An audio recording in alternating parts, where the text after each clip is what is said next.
Yo mga idol, kamusta? Sports Talk PH nga pala. Ang sinasabi kay Pacquiao, pag-usapan natin yan mga idol. Ngunit bago ang lahat ay huwag kakalimutang mag-subscribe at i-click ang notification bell button for more sports talk. So saktong 2 linggo na nga lamang po at magaganap na ang pinaka-inaabangang pagbabalik ng ating pambansang kamauman ni Pacquiao sa ibabaw ng lona.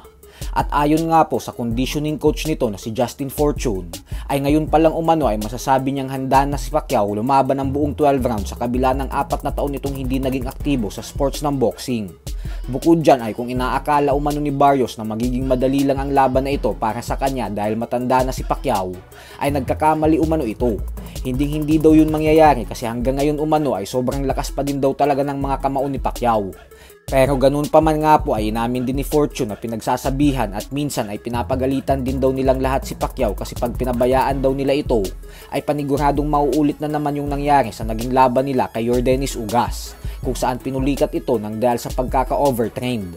Lagi daw kasing sinasagad ni Pacquiao ang kanyang sarili. Bukod dyan ay ayaw na daw nilang balikan yung nangyari sa Ugas fight kasi hindi umano naging maganda yung timing ng laban na yun para kay Pacquiao.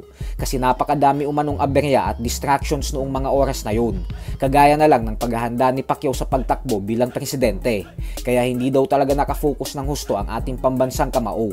Pero ngayon umano ay ibang-iba daw talaga ang sitwasyon kasi wala ang ibang iniisip si Pacquiao kundi ang laban lamang kontra kay Barrios. Kaya napakaganda umano ng tinatakbo ng training camp na ito para sa nag-iisang 8th Division World Champion ng boxing. Sa kabilang banda naman mga idol ay matapos nga pong kumalat ang balita na magtutuos na sa buwan ng November ang current undefeated WBO Welterweight World Champion Brian Norman Jr. at WBC Junior Welterweight World Champion Devin Haney ay agad nga pong bumanat ang Hall of Famer na si Timothy Bradley Jr. kung saan sinabi nitong hindi na daw kailangan makipag-sparring sa ensayo ni Norman at bagkus kailangan daw nito ng 3 hanggang 4 na manok at ito daw ang pagpraktisan ni Norman. Kailangan daw nitong masanay sa paghahabol sa mga manok kasi hindi daw makikipagpalitan ng suntok si Haney kay Norman. Lalo pat nakita daw nito kung paano pinatulog ni Norman ang Japanese challenger na si Jin Sasaki nitong nakalipas na buwan lamang.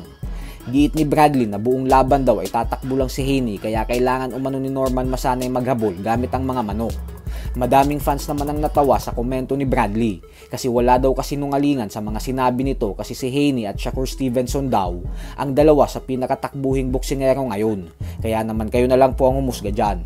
So hanggang dito na lang po muna tayo mga idol.